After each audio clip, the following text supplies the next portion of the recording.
ఆ రోజు Susheela birthday party జరుగుతోంది. Happy birthday baby. నమస్తే. నమస్కారం అండి. బేబీ. ఓ స్వీట్ బేబీ. అబ్బాబ్బాబ్బా, ఇంద్ర భవనంలాగుంది. ఇల్లు అంటే ఇది ఇల్లు. మన కొంపలో ఉన్నాయి. ఎందుకు చెప్పానుగా నేను. డాక్టర్ గారు బాగున్నారా? తిరుపతి దేవుడి దర్శనం దొరుకుతుంది, నీ దర్శనం దొరకడం లేదు. అమ్మ కమల బాగున్నా? మంచి సమయానికే వచ్చావు. అవును, ఏంటి పండగ ఇంట్లో? అమ్మాయి పుట్టినరోజమ్మా. అలాగా? మా తల్లి మా బంగారే. చేతులు ఏం లేకుండా వచ్చాము మనం. గురమయ్య పెట్టివు. దీర్ఘాయుష్మంతురాలే వచ్చింది. అన్నయ్య నీతో అర్జెంట్ గా మాట్లాడాలి, అందుకే అప్పారావు కూడా తీసుకు. అలాగే మాట్లాడదామమ్మా, ముందు పండగ కానీ. అమ్మమ్మ మళ్ళీ నీకు తిరిగి దొరకు, నేను నమ్మడానికి లేదు. అర్జెంట్ గా మాట్లాడాలి, చాలా ముఖ్యమైన విషయం. రారా అప్పు, త్వరగా. అలాగే బావగారు. అన్నయ్య అదే నేను ఆస్తి విషయం మాట్లాడతాను. మన ఆస్తి అదేమిటన్నయ్యా, మన ముగ్గురం ఒక తల్లి పిల్లలం కాకపోయినా మన తల్లుల ముగ్గురు ఒక తల్లి పిల్లలే గనక అక్కయ్య వాళ్ళ అమ్మకున్న అంత ఆస్తి, సరే మా అమ్మకున్న కాస్త కుస్తా ఆస్తి, పెద్దమ్మ కొడుకు కదా నీ చేతుల్లో పెట్టి పెత్తనం నిన్ను చూడమంటే ఏ ఆస్తి అంటావేంటి? కదా దేనికైనా సమయం సందర్భం అంటూ ఒకటి ఉంటుంది. ఈ మాట ఎన్నిసార్లు చెప్పావు? చెప్పు, నీకే న్యాయంగా ఉందా? సరే, నేను మాట చెప్తాను, వినండి. వింటాను. ఇక నా రెండో పాయింట్. బావగారు గెస్ట్ అంతా వచ్చేస్తున్నా. రెండో పాయింట్ అన్నాడు, మొదటి పాయింటే చెప్పకుండా పోతున్నాడే. అక్కయ్య, ఈ అన్నయ్య గారి కడుపులో ఏదో దురుద్దేశం ఉంది. ఉంటుందిరా, ఉంటుంది. వీడెక్కడికి పోతాడ్రా? నా పేరేమిటో నీకు తెలుసురా? త్రిపుర సుందరమ్మ. వీడి విషయంలో మహాత్రిపుర సుందరమ్మ అవుతాను. మన ఆస్తి తీసుకుని మనకి చిల్లి రవ్వ కూడా ఇవ్వకుండా ఇంద్ర భవనం లాంటి ఇల్లు కట్టి కులుకుతాడా అంట. మీరు బాగున్నారా? బాగున్నాను. చాలా రోజులైంది వస్తున్నానండి. మీరు ఇప్పుడు ఎక్కడ ఉంటున్నారు? ఇప్పుడు ఈ ఊళ్ళోనే. అంటే అదే కాలనీలోనా? వస్తున్నానండి. మా ఇంటికి మీరు తప్పకుండా వస్తారు, రావాలి. కమలా, ఏంటన్నాయా? ఏమిటి బర్త్డే కేక్ కట్ చేయడానికి అంతా రెడీ చేసి పెడితే మీ ఆయనేమో మొహం ముడుచుకెళ్తున్నాడు. వెళ్ళి పిలుచురా. ఏరా రాజే.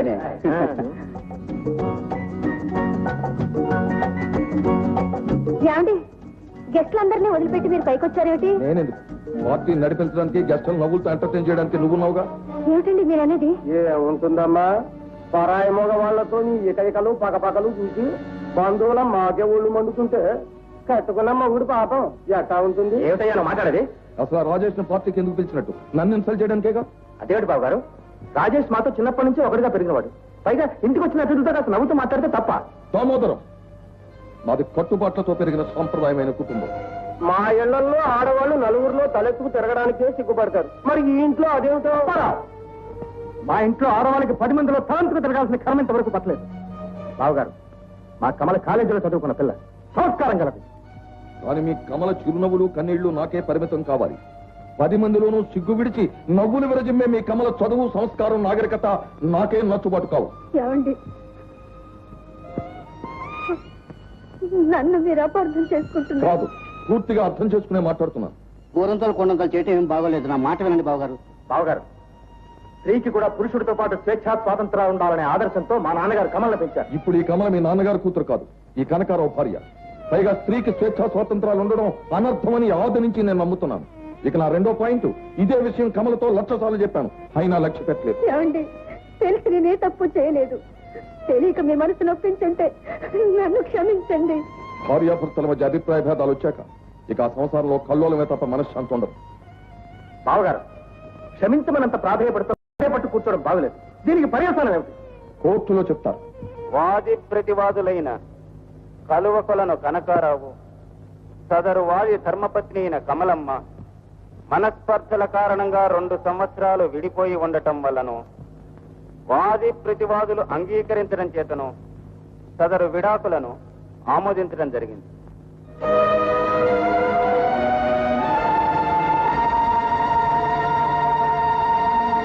భర్త ఇస్తానన్న భరణాన్ని కమలమ్మ నిరాకరించింది. వారిద్దరికీ కలిగిన 5 ఏండ్ల బిడ్డ సుశీలను జాగ్రత్తగా పెంచి పోషించగలరనే నమ్మకంతో వాది అభ్యర్థన మేరకు శ్రీమంతుడైన కనకారావు గారికే అప్పగించవలసిందిగా నిర్ణయించడమైంది. మా కమల దురదృష్టం, ఆ కోర్టు తీర్పు కూడా కనకారావుకు అనుకూలంగానే జరిగింది. భర్తకు దూరమైన భార్యగా, బిడ్డకు దూరమైన తల్లిగా ప్రతి క్షణం బాధపడుతూ ఉంటే చూడలేక నేనే కాలక్షేపం కోసం లెక్చరర్ పని చేయమన్నాను. నా కోసం నేను బాధపడ్డం లేదు, కానీ అన్యం పుణ్యం తెలియని నా సుశీల ఆ భవనంలో బందీగా తయారైంది. అంటే ఏముంది, కూతుర్ని ప్రపంచం అంటే ఏమిటో తెలియకుండా పెంచుతున్నాడు. ఇప్పుడు సుశీల 18 ఏళ్ల పడుచు పిల్ల కాదు, ప్రాణం ఉన్న కీలు బొమ్మ. సుశీల్ నా చెర నుంచి విడిపించి మీ దగ్గరికి నేను చేరుస్తాను. అదంత సులభం కాదు బాబు. సులభం కాదు కాబట్టే నేను రంగంలోకి దిగుతున్నాను.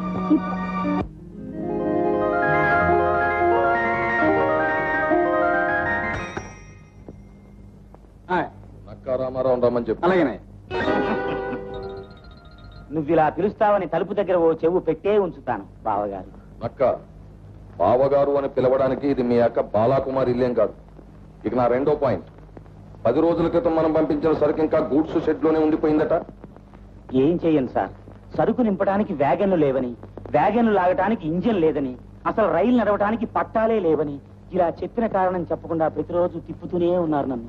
లాభం లేదు నక్క, బిజినెస్ చేయడానికి బ్యాంక్ లో డబ్బు ఉంటేనే సరిపోదు, బుర్రలో తెలివితేటలు కూడా ఉండాలి. బ్రహ్మాండంగా నిజం చెప్పారండి. పర్మిషన్ లేకుండా లోపలికి వస్తావా? పర్మిషన్ కోసమే లోపలికి వచ్చానండి. నన్ను గుర్తుపట్టలేదా సార్? మీ కారు కింద నేను పడబోతే ఏదైనా ఆర్టీసీ బస్సు కింద పడమని సలహా ఇచ్చి మీరు 10 రూపాయలు నాకు ఇచ్చారండి. మీ సమస్య నాకు అర్థమైపోయింది సార్. దాన్ని పరిష్కరించడం నాకు మంచి నేలప్రాయం. మిస్టర్, నీకక్కడ సంగతి తెలియక మాట్లాడుతున్నావు. ఇంకా వారం రోజుల లోపల సరుకు అక్కడి నుంచి కదలటం ఇంపాసిబుల్ మీద ఇంపాసిబుల్. నాకు ఒక అవకాశం ఇప్పించండి సార్. 24 గంటలు ఆ పని పూర్తి చేస్తాను. నీకక్కడ అంత పలుకుబడి ఉందా? పలుకుబడిలో ఉంది సార్, అంతా మన మాటల్లో ఉంది. అలాగా, అయితే ఆ పని చెయ్యి. ఆ పని చేయాలంటే ఒక షరతు ఉంది సార్. ఏమిటి? మీరు నాకు ఉద్యోగం ఇవ్వాలి. ఉద్యోగమా? సరే, ఆ పని పూర్తి చేయి, నీకు ఉద్యోగం ఇస్తాను. ఇక నా రెండో పాయింట్. అన్నిటికంటే ముందు పాయింట్ వినండి. ఇక్కడ ఉద్యోగాలు ఖాళీ లేవు. ఉద్యోగాలు ఎందుకు ఖాళీగా లేవు? అతను చెప్పిన ప్రకారం ఆ పని పూర్తి చేసుకొస్తే నీ ఉద్యోగం ఖాళీ అవుతుంది. ఆ ఉద్యోగంలో అతను జాయిన్ అవుతాడు. Thank you sir. ఈ 10 రూపాయలు అడ్వాన్స్ గా ఉంచుకుంటాను. వస్తా బ్రదర్.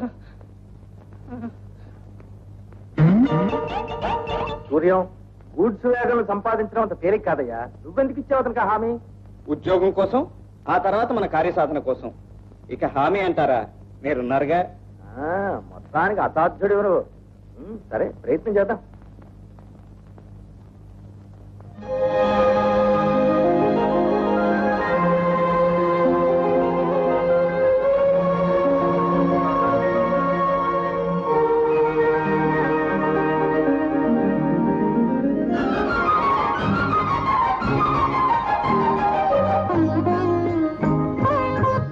నాన్నగారు ఉన్నారా అండి? నాన్నగారు ఉన్నారా అండి? ఏంటండి, మీకు మాటలు రావా? మా నాన్నగారే పరాయి మగవాళ్ళతో మాట్లాడకూడదు, చూడకూడదు అన్నారు.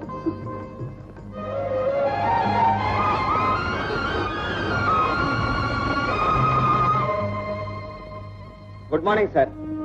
ఏమిటి డైరెక్ట్ గా ఇంటికి వచ్చేసావు? ఈ ఇంటికి ఎవరు రాకూడదని నీకు తెలీదా? తెలియదు సార్. ఇవాళే మన సరికంతా వేగంలకు ఎక్కించి పంపించేశానని చెప్పడానికి వచ్చాను సార్. నిజంగానా? అవును సార్. నిమిషాల మీద పనులు జరిపించేశానంటే నమ్మండి సార్. మన ఆఫీస్లో మామూలు ఇస్తానన్న నక్కా గారు తీసుకెళ్లిన డబ్బులు వాళ్ళకి 1 రూపాయి కూడా ఇవ్వలేదండి. సరే, విషయాలన్నీ మనం ఆఫీసులో మాట్లాడుకుందాం. నువ్వు వెళ్ళు. మళ్ళీ ఇంటికి ఎప్పుడు రాకు, మర్చిపో. రానండి.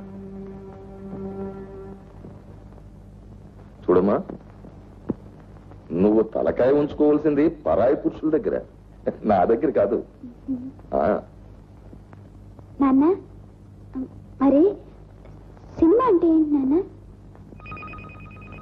సినిమా అంటే మనుషుల్ని పాడు చేసే ఒక బొమ్మలాట. ఎంతటి అమాయకులైనా ప్రేమించడం దగ్గర నుంచి హత్య చేయడం వరకు కొత్త కొత్త పద్ధతులు నేర్పి పాడు చేసే ఒక దుష్ట శక్తి. అంచేత నువ్వు ఎప్పుడు సినిమాలు చూడకూడదమ్మా. అయినా సినిమా అంటూ ఒకటి ఉందని నీకు ఎవరు చెప్పారు తల్లి? మన పని మనిషి ఏదో నరసమ్మ అది చెప్పింది. గురవయ్య, అయ్యా, మన పని మనిషి నర్సమ్మను అర్జెంటుగా పనిలోంచి తీసే. ఇక రెండో పాయింట్, ఆ పనిలో ఓ మూగదాన్ని పెట్టు. అలాగేనే. చూడమ్మా, నువ్వు ఎప్పుడైనా కాలక్షేపానికి కావాలంటే ఓ రామాయణం, భారతం అలాంటివి చదువుకోవాలి. తప్పితే పెద్ద బాల శిక్ష, సుమతి శతకం ఇలాంటివి చదవాలి. ఏమ్మా తినుమా తిను తిను. మార్నింగ్ బావా. ముందు నువ్వు ఆ పిలుపు మార్చు, తర్వాత నీ ఉద్యోగం మారుస్తాను. అదేమిటి? వారం రోజుల వరకు సరుకు అక్కడి నుంచి పంపించడం ఇంపాసిబుల్ మీద ఇంపాసిబుల్ అన్నావు కదా, అతను ఈజీగా పంపించేశాడు. ఈ రోజు నుంచి సూర్యాన్ని ఆఫీస్ మేనేజర్ గా అపాయింట్ చేస్తున్నాను. మరి నేను నిన్ను క్లర్క్ గా రిపోర్ట్ చేస్తాను. Thank you very much sir. నువ్వు ఉన్నవా బాబు? సైడ్ రూట్ లోంచి మెయిన్ రూట్ లోకి వచ్చి నన్నే ఓవర్టేక్ చేసేసావు. ఇది అన్యాయం బావా. నిజానికి నేను డిస్మిస్ చేయాలి. అలా చేయనందుకు సంతోషించు. ఇక నా రెండో పాయింట్, నువ్వు వెళ్ళొచ్చు. సూర్యం, మేనేజర్ గా నువ్వు నిర్వహించవలసిన మొట్టమొదటి బాధ్యత రేపు రాబోయే 6వ తారీఖున మా అమ్మాయి సుశీల బర్త్డే. అరేంజ్మెంట్స్ అన్ని మన హోదాకు తగ్గట్టు గ్రాండ్ గా చేయాలి, అంతేగా? కరెక్ట్. ఆ ఏర్పాట్లలో ఏమాత్రం లోపం జరిగినా నేను చాలా బాధపడతాను.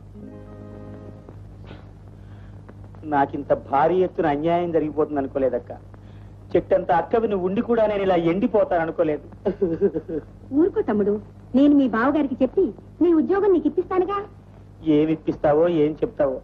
రాజుగారి కంటే రాజుగారి బావమరిదికి పవర్స్ ఎక్కువ కదా, అందులోనూ సెకండ్ ఫ్యామిలీ తమ్ముడికి మరీ పవర్స్ ఎక్కువ కదా అని ఊరంతా అప్పులు చేశాను. ఇప్పుడు అవి తీర్చకపోతే ఊళ్ళో వాళ్ళు నన్ను ఉతికి ఆరేస్తారు. నా మేనేజర్ పోస్ట్ తీసుకెళ్లి ఆ సూర్యం గడికిచ్చాడు. చేయకుండా వీడిని ఇంకా ఉద్యోగంలో ఉంచితే నా బిజినెస్ ని తీసుకెళ్లి బంగాళాఖాతంలో కలిపేసేవాడు. చూసావక్క ఎటువంటి మాట్లాడుతున్నాడో?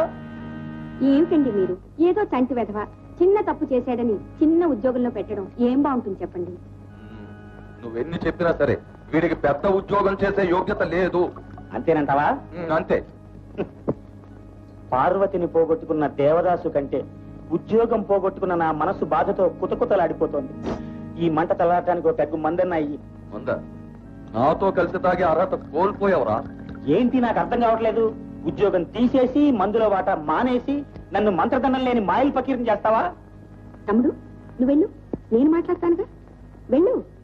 నీ మీదే ఫుల్ హోప్స్ పెట్టుకుని పెడుతున్నాను. Wish me best of luck. ఏమండి, మీరెంతో మందికి ఆశ్రయం ఇచ్చారు, వాడొక్కడు మీకు బరువయ్యాడా? వాడి ఉద్యోగం వాడికి ఇచ్చేయండి. పాపం చంటి వెధవ. వాడా చంటి వెధవ. పెళ్లి చేస్తే 6 పిల్లలు పుట్టుండేవారు కుంట వెధవటి. మొత్తానికి కోట్లో పాగా వేశాం అన్నమాట. కంగ్రాచులేషన్. అప్పుడే అభినందించేయకండి. నేను సాధించదలుచుకున్న కార్యక్రమంలో ఇది మొట్టమొదటిది మాత్రమే. మరో 3 రోజుల్లో సుశీల పుట్టినరోజు పండుగ వస్తుంది.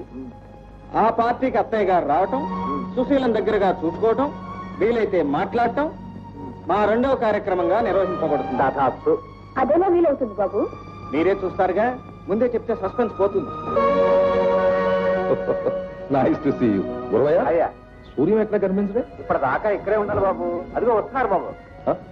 Suryam, good evening. వెల్కమ్.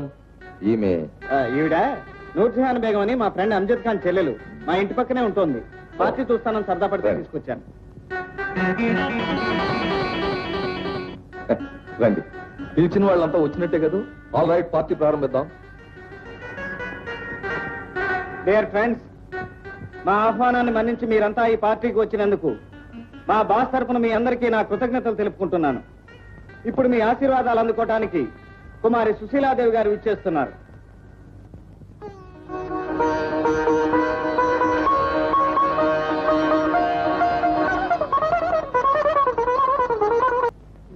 అమ్మాయి పువ్వు త్రూదేసి కేక్ కట్ చేయి.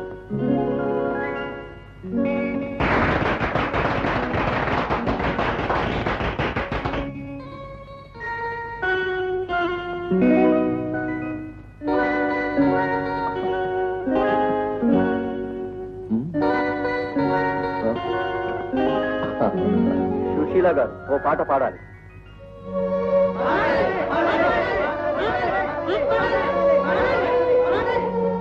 నాకు పాటలు రావు. అయితే 4 మాటలైనా మాట్లాడండి. నాకు మాటలు కూడా రావు. నాకు ప్రపంచమే తెలియదు. నాకు తెలిసిందల్లా మా నాన్నే.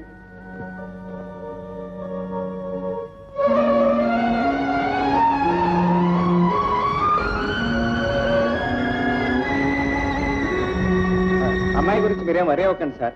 ముందు గెస్ట్ సంగతి చూడండి. అవునవును.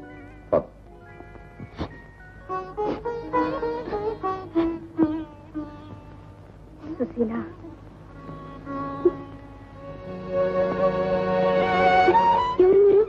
అవునమ్మా, మీ అమ్మ లాంటి దాన్ని. సరిగ్గా నీలాగే నాకు బిడ్డ ఉండేది. చిన్నప్పుడే తప్పిపోయింది.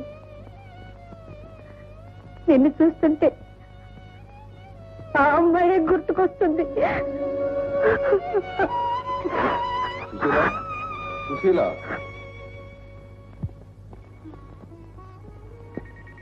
ఈవిడెందుకు వచ్చింది మేడం మీదకి?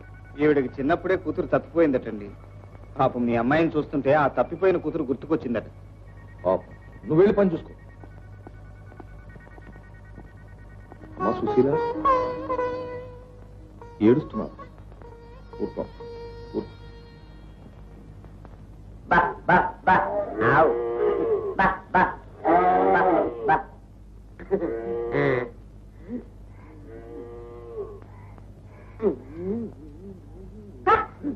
వెధవ పుస్తకాలు, వెధవ కథలు ఎప్పుడు ఒకటేలా రాస్తారు. అదేంటమ్మ గారు పుస్తకాల మీద కోపం ఎందుకుంటున్నారు? పుస్తకం మీద ఏం కోపం కాదు, ఎవరు రాసినా ఒకటేలా రాస్తారు. బావేమో మర్దను ప్రేమించటం, మర్దలు బావను ప్రేమించటం. ప్రేమ ప్రేమ ప్రేమ ఒకటే ప్రేమ. మీకు ప్రేమించడం అంటే మా చెడ్డ కోపంగా అమ్మ, నాకు ప్రేమించటం అన్నా, చేపల పులుసు అన్నం తినటం అన్నా భలే ఇష్టం. మరి కానివ్వండి. అదేలా కుదురుతుంది? మా బావేమో చెప్పకుండా చేయకుండా పారిపోయాడు. ఇప్పుడు నేను ఎవరిని ప్రేమించేది? అదేంటండి, మీ అత్తయ్య గారు మీ అత్తయ్య గారు మీ మామగారు ఉన్నారు. ఆడవాళ్ళు ఎవరైనా ప్రేమించుకోవడం సినిమాలో చూసావా? మరి మిమ్మల్ని ప్రేమించడానికి ఎవరున్నారు అబ్బాయి? నేను తప్పి ఫోన్లో నిన్నే ప్రేమించేస్తాం. ఏ మూగ మనసుల సినిమాలో సావిత్రి కూడా నాలాగే డబ్బున్న అమ్మాయే కదా, మరి పడవ నడిపి నాగేశ్వరరావుని ప్రేమించలేదా? ఆవిడ ప్రేమించండి రైతే, మరి నాకు పొడవలేదే. లేకపోతే పర్వాలేదులే, మనం ఈ రోజు నుంచే ప్రేమించేసుకుందాం, సరేనా? ప్రేమించుకోవడం పర్వాలేదు, కానీ ఈ విషయం మాతో తెలుస్తుంది. దీపంతో వాతలు పెట్టేస్తుంది. ఎలా తెలుస్తుంది? ఎట్టా తెలియకుండా ఉంటుంది. అది కాదు, అది మూగ ప్రేమ కదా, మాటలు ఉండవు.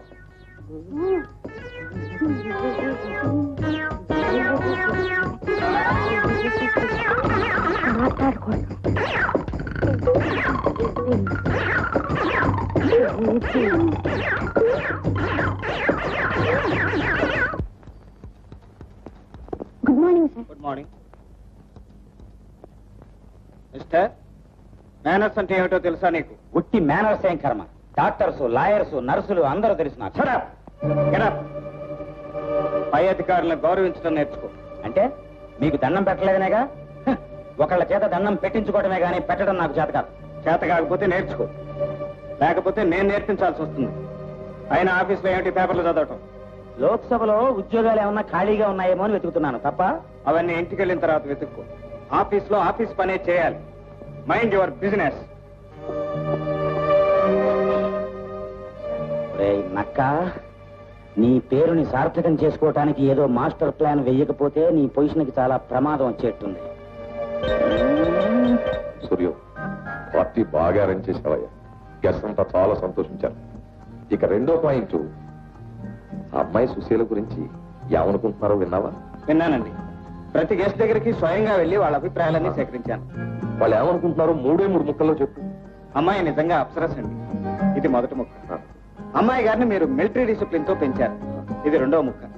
ఇక మూడో ముక్క చెప్పు. ఆగిపోయావే. మీరు కోపగించుకోనంటే చెప్తానండి. పర్వాలేదయ్యా, చెప్పు. అమ్మాయిని గూట్లోని రామచిలకలా పెంచారు, చదువు సంధ్య లేకుండా చేశారని అందరూ ఏకగ్రీవంగా కామెంట్ చేశారండి. నిజమేనయ్యా. స్కూలుకి పంపిస్తే చదువు మాట ఎలా ఉన్నా మిగతా వ్యవహారాలన్నీ అబ్బుతాయేమోనని భయపడి మానేశానయ్యా. ఇప్పటికైనా మించిపోయింది ఏం లేదు సార్.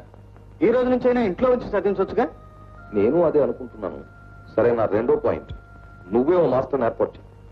వెంటనే ఓ చాకు లాంటి కుర్రాన్ని అపాయింట్ చేసేస్తాను సార్. వద్దయ్యా వద్దు. మాస్టర్లు ఎప్పుడు చాకులాగా బాకులాగా ఉంటే చేయి తీయిపోయే ప్రమాదం ఉంది. రిటైర్ అయిపోయి తల పండిపోయిన ముసలాన్ని చూడు, అన్ని విధాల సేఫ్టీ.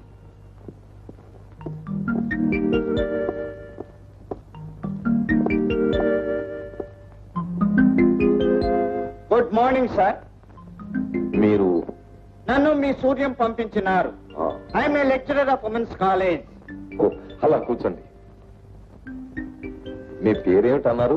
ఇంకా అనలేదు, ఇప్పుడే చెప్పుకుంటున్నాను. డేవిడ్ రజాక్ ప్రకాశం. చాలా విచిత్రంగా ఉంది మీ పేరు. మీకు 60 దాటాయి అనుకుంటాను. 60 దాటి 20 ఏళ్ళయింది. అబ్బా, అయినా ఎంత హెల్తీగా ఉన్నారు. మనం కొన్నాళ్ళు మిలిటరీలో మేజర్ గా పనిచేశాం. అందుకే మన వర్క్ లో పెండింగ్ ఉండదు ఉండదు.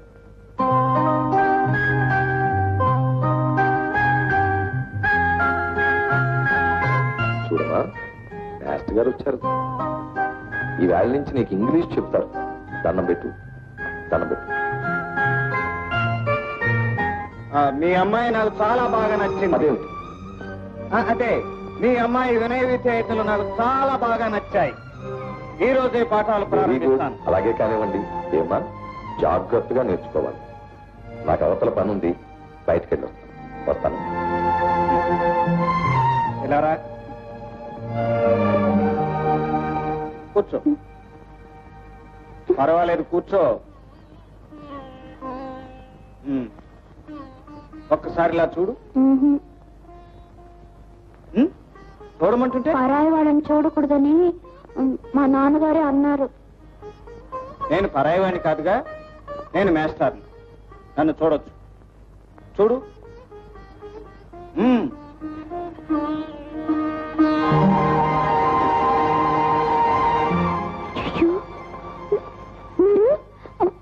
మా మేనేజర్ గారు కదా?